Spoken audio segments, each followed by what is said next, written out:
Hello and welcome to this week's edition of Student Affairs Live, the weekly web show for student affairs professionals in higher education.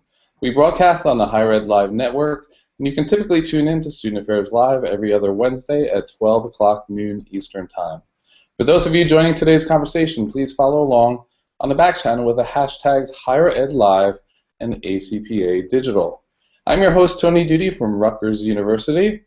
And I'm Heather Shea from Michigan State University, and we are broadcasting live from offices around the nation today. We are also pleased to have the assistance of Robin Janice monitoring our back channel today on Twitter. Thanks so much, Robin. On today's episode, we are going to be talking with a few of the co-chairs of ACPA's Digital Task Force. But before we get to introductions, we want to take a moment to thank the sponsors that make Student Affairs Live possible. Higher Ed Live is produced by M. Stoner, a marketing communications firm that works with education institutions on branding, strategy, web design, and more. Student Affairs Live is also exclusively sponsored by ACPA, College Student Educators International. ACPA's strategic partnership with Higher Ed Live calls attention to the pairing of innovative professional development delivery with the strength of a renowned professional association. ACPA publishes the Journal of College Student Development and About Campus. ACPA is pushing the envelope of innovation with high-tech initiatives and engagement opportunities like the one we're featuring here today. We are really pleased to have several co-chairs from ACPA's Digital Task Force with us today to talk about their work and their thoughts on the future of digital education. Now, we want to note that two of our co-chairs, Heather Rowan-Kenyon from Boston University and Julie Payne-Kirchmeier from Northwestern University, were unable to join us today. We also want to acknowledge the 10 additional colleagues on the task force we were unable to include because of the 10 participant limitations of the on-air hangout. They include Adam Gismondi, Amy Jorgensen, Daniel Marie DeSauer, Erica Thompson, Eric Qualman, Jason Merriweather, Nikki Rudolph, Paul Eaton, Rachel Luna, and Sherry Wilson. You can view more information about all the task force members at the website that we are tweeting out now. Now, we've got a lot of ground to cover today, and it's a crowded virtual room here with folks who I'm sure could each fill several shows worth of wisdom on their own. So we're going to move quickly throughout the introductions and get right to our questions. But before we do that, let's have each of our guests, let's start off from left to right. I think, Courtney, you're on my left at least, by having you each tell us your school or organization, your role, and one technology that you'd invent if you could. And I know that I'm setting myself up for something here. Courtney? Hello, everybody. My name is Courtney O'Connell, and I am the Director of Business Design for Eric Qualman. And the technology I would design is to transport myself. A transporter. I can just zap to go places. Excellent. Ed, you're up next. Well, welcome back. Hey, yeah, great to be back. Ed Cabellon, Assistant to the Vice President for Student Affairs at Bridgewater State University. In the good spirit of Back to the Future, I would invent the hoverboard. Like it. I like it. All right. Heather, we'll skip over you. We'll go right to Josie. Hi. So I'm from California Lutheran University. I am defending my dissertation April 22nd at 4 p.m.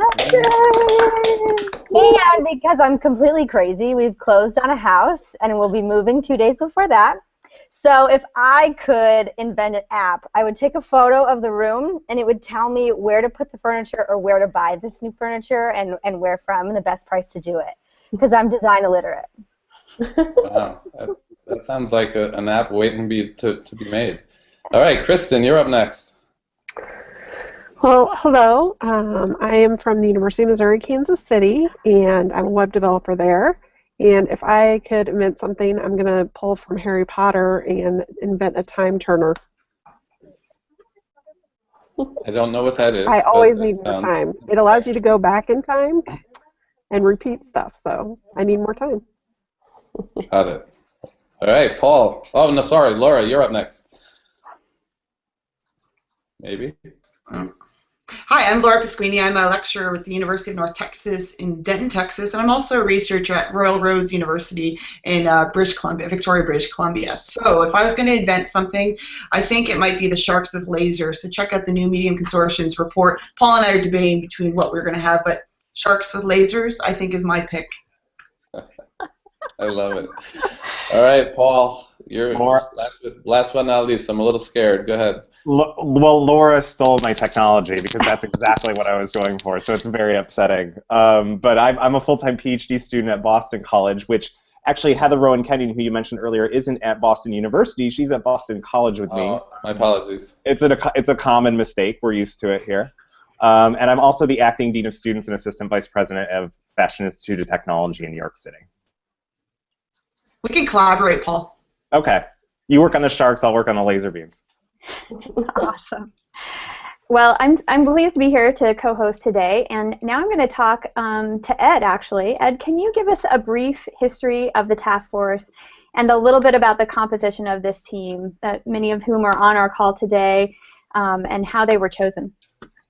Yeah, so shortly after the ACPA 2014 convention in Indianapolis, the then President Ken Porterfield had approached Tony and I to chair this group of outstanding folks to really look at ways that we could develop a multi-pronged approach for educators looking to advance the use of digital technology throughout higher education.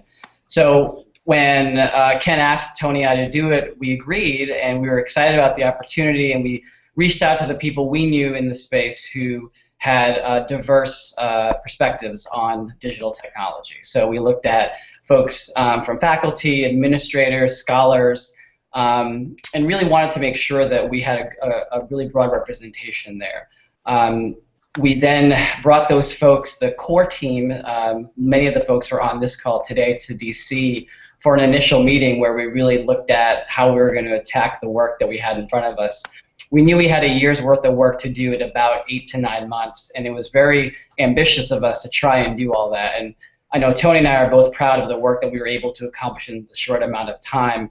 The folks who are watching this right now may or may not have seen the initial draft report that was released last week, and we've received such great feedback. But I will tell you that there's a lot of work still to be done, and we've gone over the report at length, both in person and online. So when I look at how we're going to move forward, we'll talk about that today, but certainly the opportunity to bring a group like this together was something Tony and I couldn't pass up.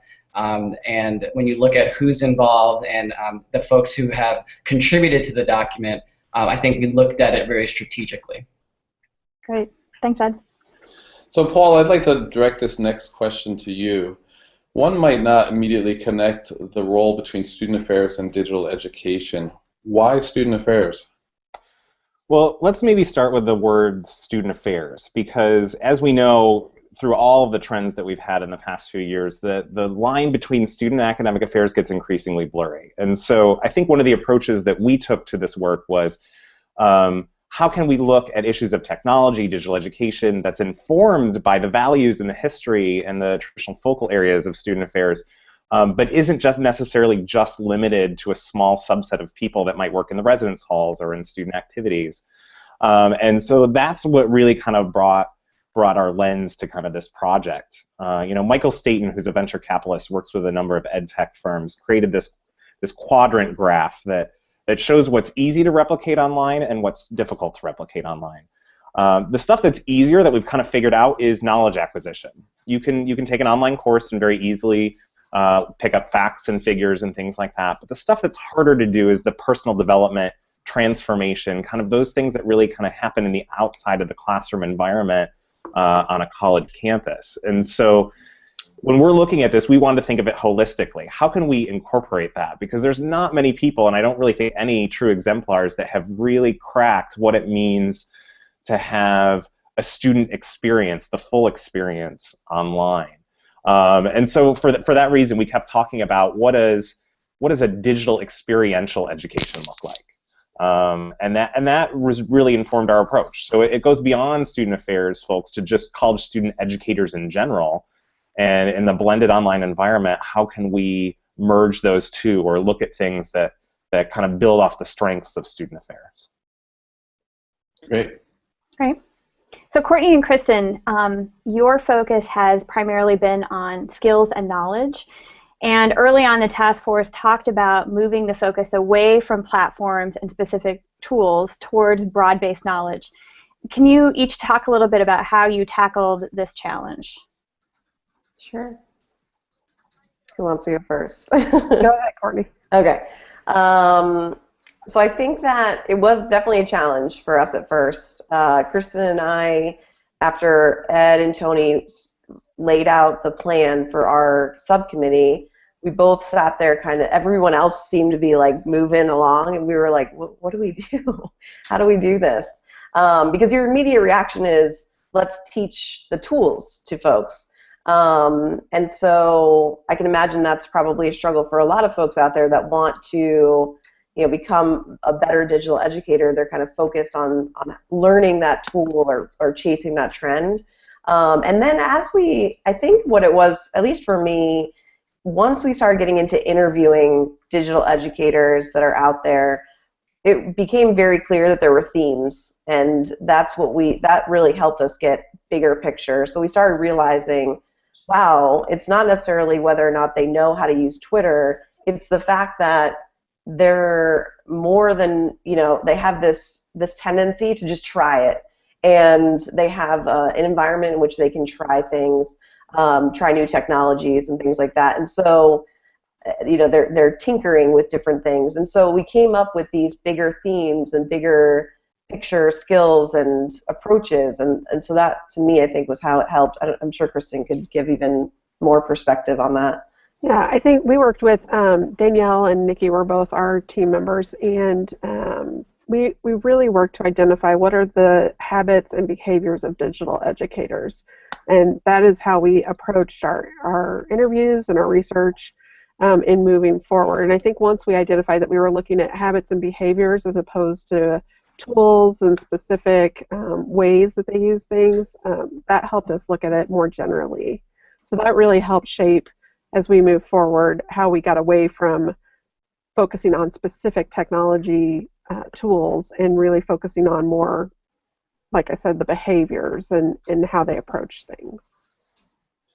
Now, Heather, you're wearing two hats today. In addition to being co-host, you're also one of the co-chairs of the Proven and Promising Practices Subcommittee. Can you share the focus of your subcommittee and perhaps one of the big takeaways that you've gleaned from your work?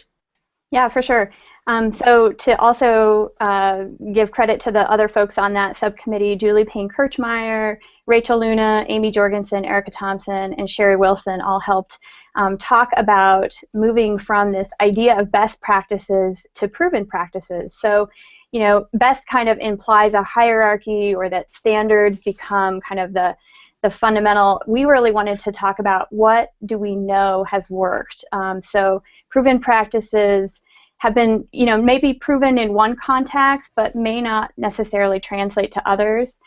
As we looked across many different areas, we looked at departments' use of digital technology around marketing and communication, policies, social justice work, access, pedagogy, literacy, ethics and civility, and assessment.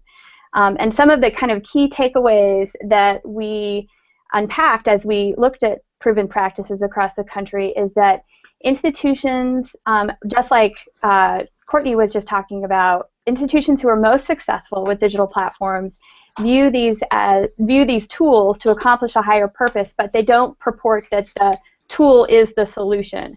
So that's one kind of key thing. The other thing is we learned that successful student affairs programs have an infrastructure to support digital technology. They view it as a technology for all staff. They put it in job descriptions, and they build it into training. And then finally, that there's not a level of fear associated with using digital technology to accomplish our work. So we embrace it as an aspect of the work that we do with students, and that it's an essential skill moving forward. So those are some of the things that we learned about while we were unpacking that. So. Great. So we're going to move on to our third area, and Josie, you along with your co-chair Heather Rowan-Kenyon had to negotiate some pretty difficult territory Would you mind sharing your charge and some of the challenges and the aspirations that you have in this area? Sure. So everyone on our team are active researchers in social media and higher ed. So Anna Martinez, Paul Eaton, and Adam Gismondi. We're looking at this not just the hardware and software of technology, but how student learning and development is present in research around technology. We went out and did a thorough research of what was out there to be able to disseminate knowledge that is through a scholarly lens. And obviously the challenge is the minute that you do a study, and let's say it's on Instagram, if it sits on the queue of a highly regarded journal, in 2 years that could be possibly disregarded because we've all moved on to another application. So we saw the need to really try to find new sources to disseminate knowledge in research and scholarship that could be much more nimble and quick. I think this proposal may have been a large leap for some, as well as being able to prove its competition in a scholarly way, maybe to faculty that need higher level journals to consider. But also as we look to more and more sources that are coming out that are open source, so we can get things out quickly and also make sure that they're open and accessible to many others. I also see within student affairs and higher ed a culture shift to need to not just produce a new journal, but we have to be able to support this type of research. Right now, there's probably only a few dozen that are really doing this kind of work, and we need to infuse a culture that is supporting methodology and masters to doc to faculty that can collaborate and do these types of work, so then we could actually fuel a journal that could be quite healthy and have lots of context to it. And beyond just the paper word, we're talking about infographics to YouTube videos to podcasts that can live just beyond paper. So because we had some really out-of-the-box ideas, I think it will take a little bit of time to shift some of those previous perception of what research really looks like and what's good research, but exciting things coming. Awesome. So Laura and Paul have my copy right here. I'm very excited to be able to share with you. You all had the opportunity to fast-track a project. And so I'm really curious about how you worked forward to bring this this book in particular to the market that I think we all agree will have a tremendous benefit to the field. So can you talk a little bit about how you went through your aspirations and then ended up creating this? Sure thing. You know, Laura and myself worked on this project. We pulled Courtney over from the other subgroup to work with us, as well as Jason Merriweather. And it's been exciting. Our area was a little bit different from some of the others in that we actually had a clear, tangible product that we knew we were going to produce from the start.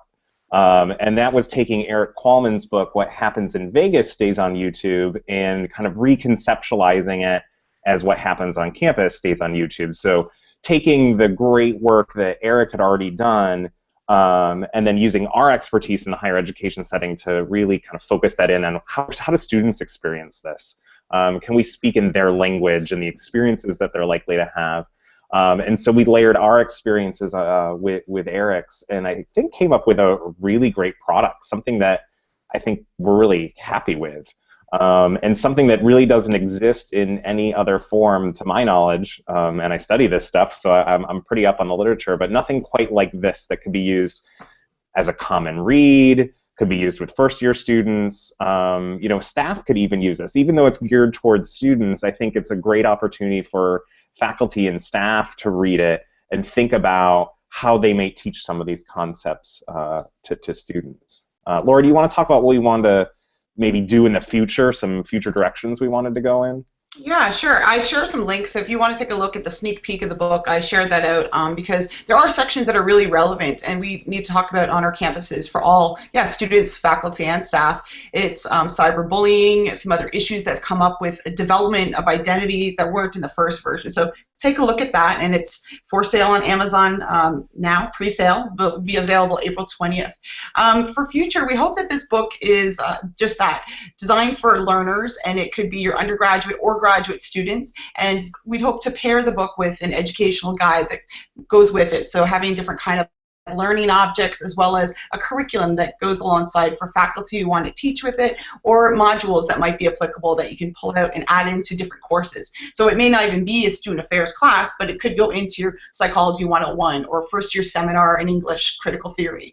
So that's what we hope, that this book can be pieced out to different sections, and we hope that different campuses take it, use it, share it, how they're using it with us. And we definitely are thankful for Eric and Jason, and obviously Courtney's helped put this together in such a quick time span. Yeah, and to mention, it is available on Amazon for pre-order, so you can go in there right now and get some action on it. Great.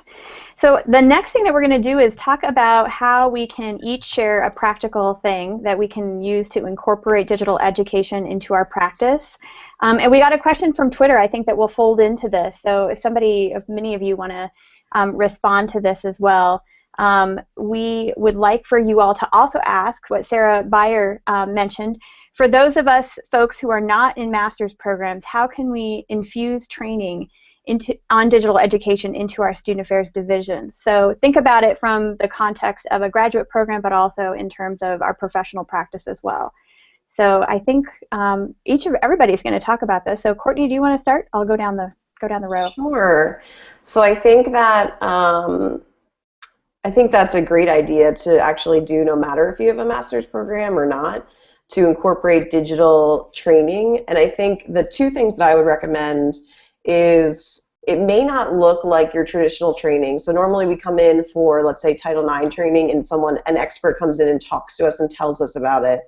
I think that a more collaborative approach and more informal approach could be really helpful. So, hey, this is the tool we're going to kind of look at, or these are the tools that I'm going to look at, you look at these tools, kind of play around with them for a month, and then come back and say, this is my experience, this is what I was able to do, and share, could be really useful. I also think, and this is one of the things we had mentioned in the potential recommendation, is there's so many great resources out there. I'll just use one as an example. Apple stores do free trainings in store on things like using iMovie and some of their other products. Now obviously you have to have a Mac and things like that, but the training is free. And so if you grab a couple of folks, go to one of those, grab coffee afterwards, it could be a really high quality training experience at a very low budget. So I would say utilize the local resources around you, and don't think that it has to fit your traditional model of training.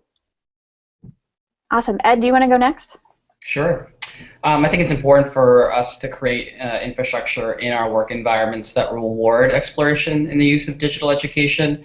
That grows the department or office. Building that bridge from in-person to online and vice versa. So we need to be able to encourage our staff to do that in a way that's productive.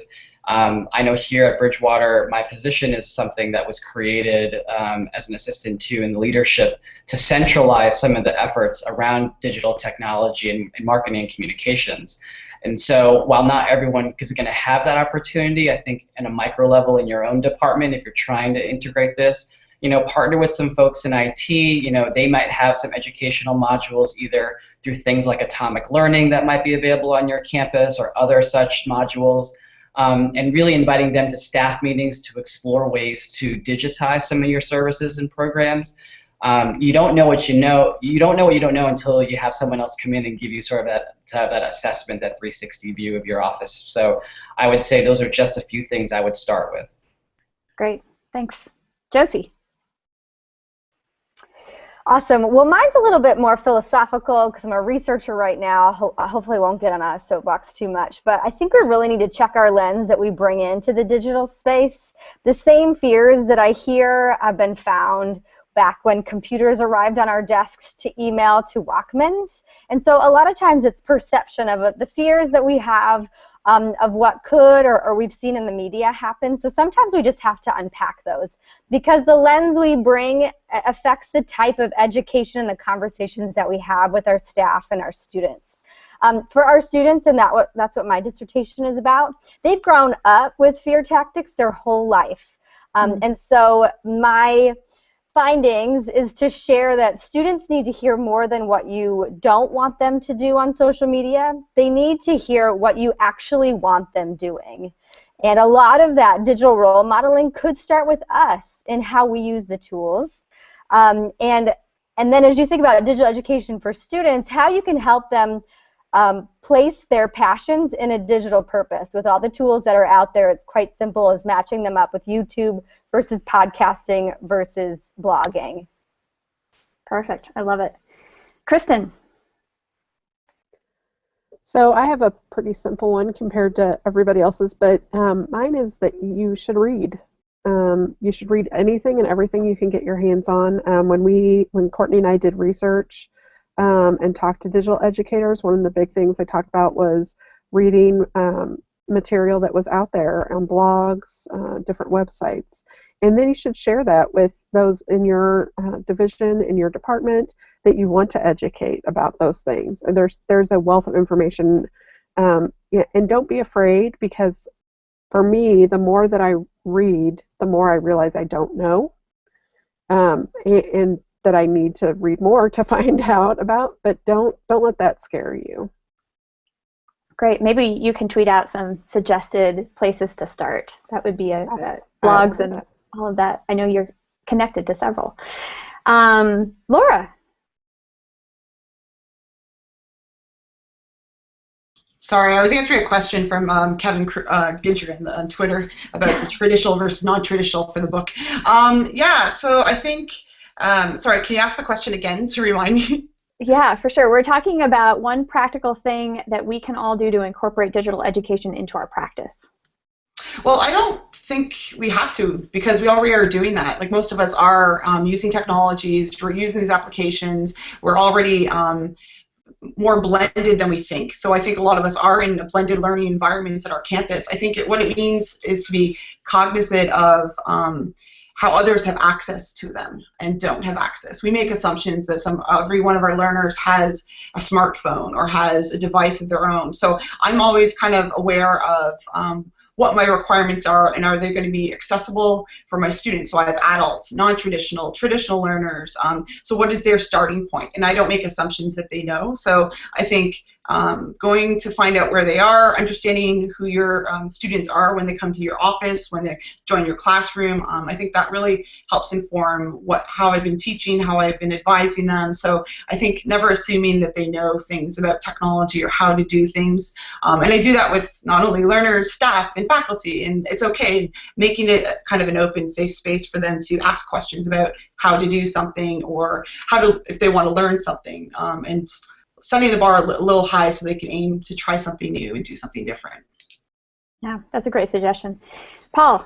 Yeah. Well, it's actually convenient that I was doing some research interviews today, because my doctoral dissertation works on kind of the intersections of college student development and digital education, social media, all of that. And one of the questions that I ask my students is, if you were to give advice for any college administrators, because they're going to be the consumers of my research, you had to give them any advice on what they should teach college students, talk with them about, or do in this space, what would you suggest? And the student, kind of oddly, without knowing what happened a few weeks ago here with ANASPA and Yik Yak, said that really professionals should probably look at their own presence, understand how they're using it, because if they're not using it in a productive way, then how can they expect their students to? So I think a big part of it is just having the conversation.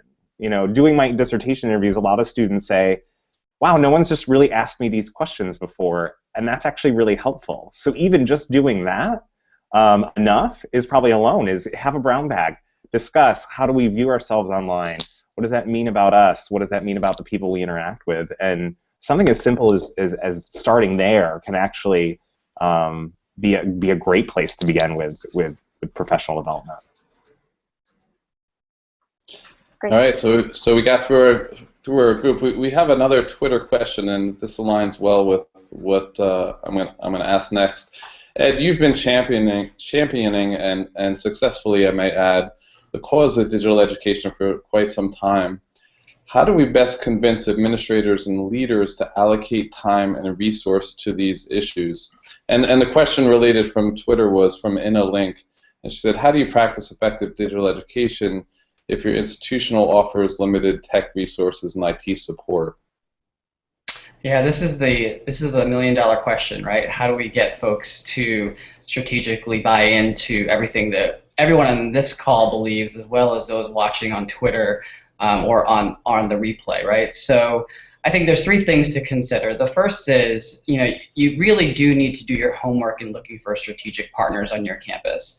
And just because you think you may have exhausted that, you may not have, because oftentimes we will not look in the places that are the most obvious. So some of my best champions and some of the best people I've connected with on our campus are librarians.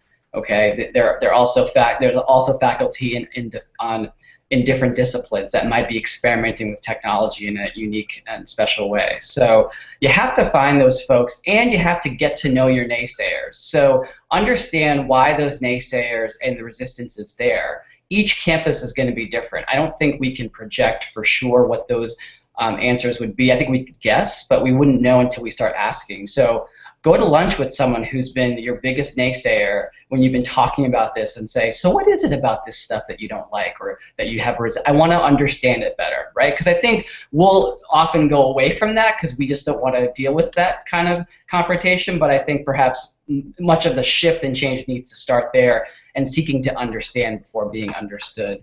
The second thing I would say is if we broaden our perspectives on digital education beyond our students, because that's the first thing we talk about, right? How do we help our students, which is all the good work that I know Josie and Paul are doing right now. And I think we need to broaden that to look at, and we've talked about this at the task force, is how we're going to help our administrative colleagues and our faculty colleagues and our SSAOs as well. So how do we develop curriculum? And I think the task force is positioned to do that around toolboxes and toolkits to help folks get comfortable around using some of these technologies. And how do you get them there is the third piece, which is sharing success stories from similar Carnegie class institutions that are doing good work in this area. So I wouldn't share, if you're a small private school, it's hard to share ideas that successes from large state institutions because they might have a different infrastructure that allowed them to do those things. So really look at those folks in your same Carnegie class to find similarities or challenges that were different, and conduct that analysis so that you're better armed with data when you go to folks about these things. Great. Hey, so this question is coming up quite a bit, this allocation of money. Does anyone else want to jump in here, have thoughts on the topic? I'll join in on this one a little bit. Also think, too, that, it's not always about money. There are a lot of tools that are free, so there can be very low cost. It does mean staff time, right? So that, in a sense, staff time is money. But there are ways, I think, and the more you get used to working with digital technologies, the more you figure out how to integrate it into your work rather than seeing it as an add-on. And the more that you can do that, I think the resource question will always be there, especially if you want to get more advanced in some of the things you do. But there's a lot of things that you can do that you can use the resources you have. Ed actually, I did a presentation with Ed recently at ACPA, and one of the things he brought forward was his student team that he uses in some of this work. And so using some of the talents of student workers or student volunteers. Here at Boston College, there's a social media team. And so those students are really actively involved. And so there's ways that you can skirt the resource issue a little bit. And it depends, I think, too, on your viewpoint of whether technology is an add-on or it's integrated into what you do. I think there's also a way to remix existing programs just to make them more relevant. So you don't need a whole new leadership course that only focuses on social media and technology. Courtney and I even did a presentation at ACPA about how to remix the social change model that infuses social media education and how you can see yourself as a leader using these tools. So that would be one example for digital education. I was going to add, I think it's important because I like how Paul started off to talk about what student affairs and student development means holistically. Beyond that term in the US and Canada, it is really applicable to other areas around the world. So a number of us have thought about stepping outside our own discipline and content area to reach across to other tables. So my example is I did kind of guerrilla networking on the TTC bus in Toronto, on the way to work, on the subway. I used to talk to others that were faculty, that were administrators, that were developers in other areas, just to talk about what our common projects were. By talking to other people in other areas at your own campus, you actually might have the resources you're looking for. You don't have to pay for something more, but you can learn what others are doing and share. So an example was one of the web developers was designing a chemistry lab kind of virtual tour for one of the faculty members. And I said, I'd love to do that for our Academic Advising Career Center. Could you help us? And he's like, yes, I could code a certain way. So why don't you step out and have conversations with people you may not have already reached to on your campus? Because you may already have the resources, or you may already have the platforms. You just don't know because they're not fit in your specific department. So that might be a good way to strategically optimize what you already have, and consider not spending more money, but using what's there that's not known. Great. So I am actually on Tuesday night going to be working with some classmates on presenting about digital technology in teaching and learning. And I think one of the things that I've noticed as I've talked to the other students in my class is that there are definitely ends of the spectrum, right? From digital techno skeptics to techno champions.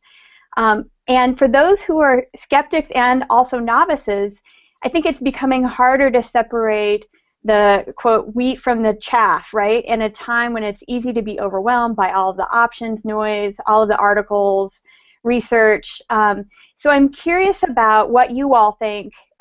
Those who are novices, where should they begin? Just in doing a very quick YouTube search on how to set up Twitter, it was complicated, right? There's a lot of options out there. So how do we help piece that together? Any thoughts? Yeah, I have thoughts on this. Well, it comes up a lot, and it's interesting because when I talk about digital marketing to even groups outside of student affairs, and I talk about innovation to a lot of educators. And I always hear, like, well, what if you're a 30-year professional? Like, how are we? And it's like, to me, one of the coolest things that I saw at ACPA 2 years ago in 2014 was after Eric spoke, Eric Wallman spoke on, like, socialnomics, that kind of stuff. We were selling books outside of the keynote, and I saw Greg Glimling, who I know from Rutgers, and he's a great guy, and I knew he wasn't on Facebook or anything like that, and so I see him come up, and he bought both of Eric's books, like, immediately, just walked right up, Socialnomics Digital Leader, and I know that he did that because the way Eric framed it at ACPA was like, this is not about tech, this is about relationships. And so I think it's starting to reframe instead of looking at it like this huge mass of technology and do I know how to do this or using the tools or this or that, think about it as we have always been in the business of building relationships with students. And this just allows us to amplify it. So it doesn't need to be this scary thing. It can be exactly what we've always been doing, but figuring out new ways to engage. And I think in terms of, what Eric always says is, like, don't boil the ocean. Try to limit yourself to 3 channels. And he does that himself. He only has his 3 big channels is Twitter, YouTube, and Facebook, and LinkedIn, really. And he's like the person that's supposed to, the expert, right? And so don't feel like you have to have every single social media channel or use every tool. I think it's just finding those couple and really going deep on those. So that would be my thought. Great. Laura, you have some thoughts on this? Yeah, and I think it's important that as we go to define it, it's broader. We use the term educators because we know beyond what we call our titles in higher education, we're all facing the same challenge. So digital could be any sort of technological advancement, platform, system, or process. And that's your technology. Digital could be online. Oftentimes, if you go look back to the literature, it's actually distance education. We've been doing this for over 30 years, my friends. So distance education is the umbrella. Online learning, hybrid, blended, and what you do in face-to-face environments all are influenced by digital because you're using different mediums and modes. So just think of it. So Josie talked about when you got the email. Hey, there was a concern when we started using the phone, when we were doing communication methods. So think of it a bit bit broader. So digital is influencing what we do face-to-face. It's an application to an actual process in your business workflow. So what does that look for you now when you go into work in your office, or you telecommute in like I do every day? So I think we need to think of it a bit more broadly, and it's interesting to see how higher education is shifting to say, how is that defined? What does a campus look like? And what does it look like if it's a blended learning environment, or it's not all the same campus now? So I think it's kind of neat where we're going, and we're on the frontier of some of what's being studied.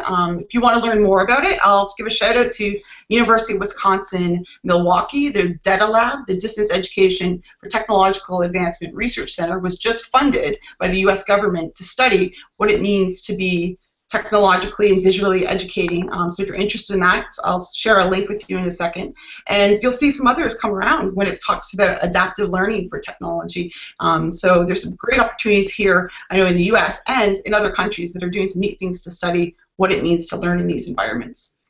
Cool. Thanks for stepping back and giving us an overview as well. Paul, you have some thoughts too? Yeah. You know, my advisor here, Jerry Kane, who works in the School of Business, he actually has a TEDx talk, and one of the points that he makes is social media, which is kind of a subset of digital technology, you know, one of them, and it's actually even more of a philosophy than just a technology per se.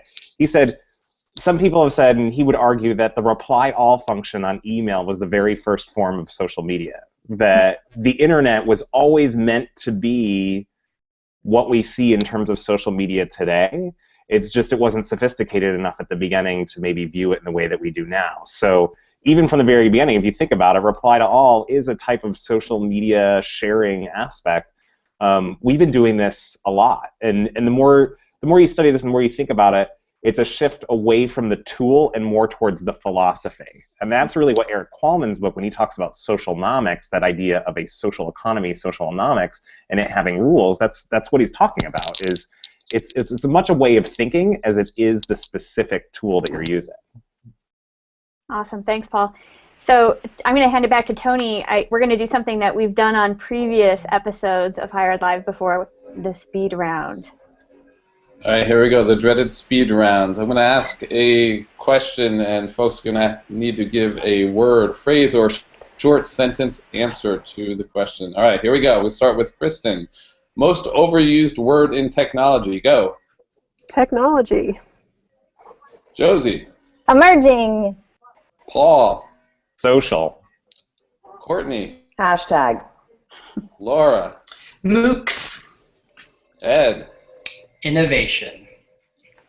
All right, question 2. Alone on a desert island, and you can only have one platform. Pinterest, Twitter, Yik Yak, YouTube, or Facebook. Let's start with Josie. Facebook. Paul. YouTube. Courtney. Twitter. Laura. Surfboard. Ed. Facebook. Kristen. Facebook. All No right. one did on Yik Yak. I don't know why. There's no one there. Yakking with yourself. Yeah. All right. We've got a lot of superheroes on this chat. So choice of superpower: invisibility or ability to fly. Paul. Ability to fly JetBlue anytime I want. Oh, gosh. Oh, plug. He got That's a money for great that. endorsement. Yeah. Oh. Courtney. Invisibility. Laura. Fly. Ed. Fly. Kristen.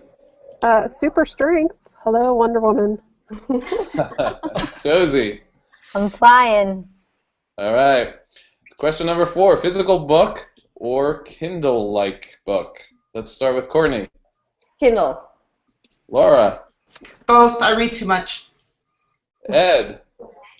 Book. Physical book. Kristen. Physical book. Josie. Book. Paul. Kindle on an iPad. All right. Question number 5. Star Trek or Star Wars character that most resembles your personality? Let's start with Laura. Yoda. Ed. Catherine Janeway, Star Trek Voyager. Interesting. Kristen. Princess Leia. Josie. The princess. Paul. Those furry tribble things from Star Trek, you know, those round furry things. Courtney. Was Leslie Knope ever in Star Trek? That's my Oh. All right. Breaking the rules. Next question. Watch a MOOC or teach a MOOC? Ed. Teach. Okay, Kristen. Teach. Josie. Well, I'm getting my doctorate. I better be teaching it. Paul. It's telling that everyone wants to teach it, but not actually take a MOOC. I'm going with teaching, too. Okay, Courtney. Teaching, because I miss it. Laura. I'm going with research because that's exactly what I'm doing these days. More to come. Other answer as assigned by Laura. All right. So here we go. Last question. In a word, phrase, or very short sentences again, one area of digital education that you personally want to focus in on exploring next. Let's start back with Kristen. Impact of digital technology on mental illness. Excellent. Josie. I'm going to continue my work on the intersection of leadership and social media. Very good. Paul? Self-understanding and the relationship between one's online self and their offline self. Cool. Courtney? Digital leadership, using digital tools for social change among young people. Okay, that's a very short sentence. Good. Laura? Communities of practice online and how they're influencing our professional development, so like this, and what that means to official professional affiliation. So stay tuned. Cool. And Ed? The historical impact of digital technology on student affairs practice. Wow. Excellent. I think that sounds really exciting. Let's go there next, right? We'll see. Task Force 2.0. All right, this is our final question for the day. So we're going to go through everybody again, and we'd like you to talk about what is your vision and hope for the future. I guess this is optimistic, right? For the future of digital education. So let's start with Courtney. So I'm sure everyone will kind of give so many good answers because it's so complex, it's hard to kind of come up with one thing. But I think the thing that I'm most passionate about is my hope is that not only do educators kind of get on board and get excited about using digital tools in the learning process, because I do think it can individualize the learning experience, which will help all of our learners. But I think that my hope is that we start to see, and this was really the thing behind the campus book, is we're always telling students what not to do online. And they are frustrated with that. And Josie kind of alluded to that earlier. And I hope that, there's so much good that can come out of, there's so many young people that are doing things we would never have dreamed of when we were their age. And they're doing it because they have Kickstarter or Change.org, or they have these different tools available to them. There are no more gatekeepers. And so my hope is that not only do we as educators start to look at how we can infuse it into our own work, but also how do we empower students to be whatever they want to be, to achieve their kind of biggest, hairiest ambitions, and how they can use digital tools in order to do that. Awesome. Ed, you want to say what your hope is for the future? Yes, thank you. I think for me, it's that we can take measurable actions and meaningful ones from our task force recommendations and reports. I think a lot of work has been done by this group, and it would be a shame not to see things move forward. So I think my hope and dream is that meaningful action takes place. And overall, I would say that I hope that a fundamental shift in student affairs prep programs take shape, where we start replacing some of the older student development theory with maybe Paul's new theory, as well as infusing organizational change management as part of our literature that we have graduates and new professionals read. Because I think without knowing how to change and operate in a landscape of higher education politically, no real change will happen. So I think it's important for us, and while I love me some student development theory, I think it's more useful for our professionals today in 2015 to have a mix of modern digital education along with that organizational change. Great, thanks, Ed. Kristen. Well, I'm with Ed on this idea that I want to see a fundamental shift, but I want to see it actually in the profession as well. that we recognize technology as a necessary tool, as part of our jobs, and not just an extra or an optional part, but that it is an essential part of our jobs. And so that's what I would like to see. Great. Josie? I think this next year is going to be really fascinating to watch, both as an active digital educator and just part of the profession, in the competencies that are on the table to possibly go forward with ACPA and NASPA as it relates to technology. So I think this is a time in our profession that we can really call to arms and make some momentum move, and hopefully this task force, as well as the work from NASPA to ACY to NACA, all of the momentum that's being built around technology. For me as a digital educator, I would really hope we would make simple steps as far as stop using scare tactics and more of real world examples of what we want students as well as professionals to be doing. My research shows that peers actually have a really big impact in having a positive influence on students' use of social media positively. But more importantly, education in college also had the most significant impact on how a student would use social media tools positively. So we have to know that we make an impact, and having just a small intervention could make a really big difference. Thanks, Josie. Paul?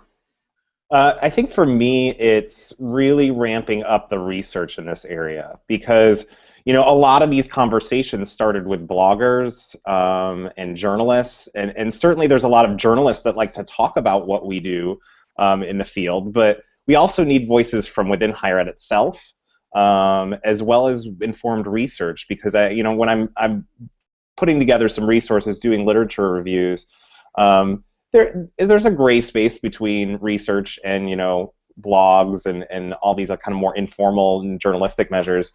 And there's a place for both of them, but we really need to look at what is the research saying. We really need more people to produce the research out there. And so I've been incredibly lucky that there's kind of just a little coterie of us, Josie, myself, Laura, Paul Eaton, a bunch of us that are right on the edge of finishing our doctorate work, or may have already finished in some cases, Adam Gismondi as well, that I think there's an exciting time where we're going to start to see a lot more research come out, and that's, I think, what we need to pay attention to more than some of the informal literature, or at least be able to tease out the perspectives of the two. Great. Laura, final thought from you. Yeah, I'm looking forward to seeing some of these groups come together to, like Paul said and others, is to do evidence-based scholar practitioner and studies, because I think if it's just us versus them, whether it's within professional orgs, disciplines, we're not going to get anywhere, because a lot of this is already happening. It just happens to be in sociology or economics or another discipline. So I think it's really neat when we have these kind of groups that come together and work on initiatives like this. They're charged to do that, or we have collaborations just across interdisciplinary bounds, because we're going to see some more evidence come out just around how we're impacting student development, but more importantly, how we're impacting the profession. So I'm looking forward to continued research efforts, collaboration, research, publishing, and also putting it into practice. So as an action-based researcher, I'd like to see some of these studies impact what we do in higher ed. So it's really an exciting time to be part of that. And I'm glad to work with all of you and